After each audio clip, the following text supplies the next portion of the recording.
Peripheral vision is another form of Jesus goggles. As I said, he lived mostly on the margins, the fringes, the frontier of the world. We'll see him when we begin to notice patterns of his work on the edges of tradition, on the edges of culture, on the edges of the church. Call another part of the Jesus goggles color vision. It's not just black and white, but color vision. Look for beauty. Look for beauty. And you see the presence of God. You see a fingerprint, God's presence. Color vision. Surprise vision. Jesus appeared where you would least expect him, with people and at places where he's surprised. He appeared with people and at places where he was least expected. And I suspect we will see him when we least expect it as well. Call it Christ vision as well in our Jesus goggles. Jesus saw people through the eyes of love. If we expect him to see him, we need to have loving eyes also. Think of the folks that didn't see Jesus. Think of Pilate, or Herod, or Caiaphas. They couldn't really see Christ because they didn't have eyes of love. They didn't have Christ vision.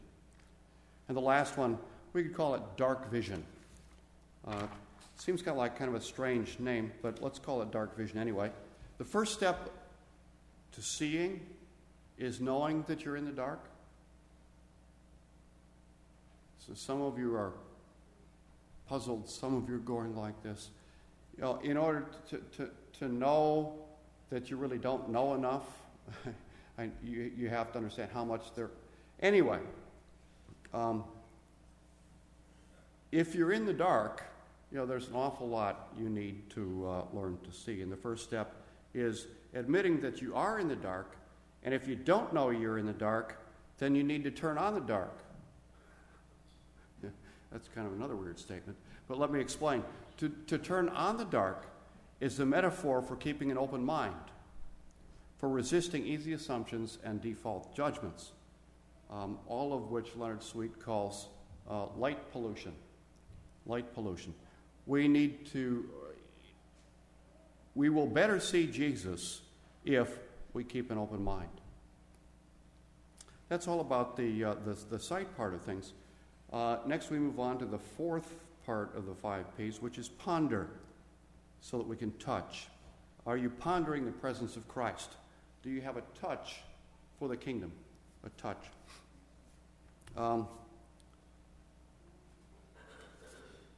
One of the things that I get to do as a grandparent, because when I'm with my grandkids, I don't usually have a lot of other stuff to do. I can just watch them. Some of you, I think, have probably realized that's an amazing blessing. And if you can do that as a parent and just watch your kids and learn from your kids, that's a marvelous thing. But usually it's something that parents are too busy with all their other stuff to just really spend time there watching. Grandparents can do that, and that's a marvelous thing. I've watched my grandkids from an early age pick things up and touch every part of it. They pick it up, they turn it around, and as they're touching, their other senses are involved. They're listening, they're hearing. Perhaps they'll put it in their mouth. Children have been known to do that. What they're doing is, through that experience, they're pondering this thing, whatever it is. They're trying to learn about it, how it works in the world.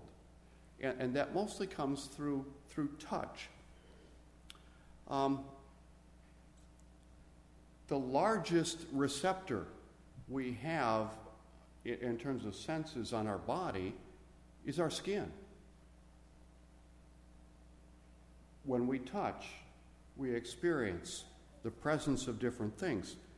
And God meets us in human touch. Jesus had a touching presence. He ran around touching people and tagging them almost. Every Jesus tag freed people to be who they were and who Jesus wanted them to be. every Jesus tag let the tagged person know that they'd been tagged by God. He tagged the unclean, the deaf, the blind, the sick, the sinners, and the tax collectors. Do you have a touch for the kingdom? Not only do we have a touch for the presence of God, because we're called to love God, with all of our heart and soul and mind and strength. That's excellent. You guys learned a lot this summer.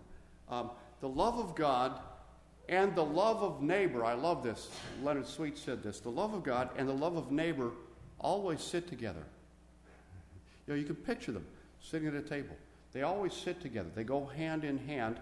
And matter of fact, that's how he ends the quote. The love of God and the love of neighbor always sit together and hold hands. I love that picture. It's about touch.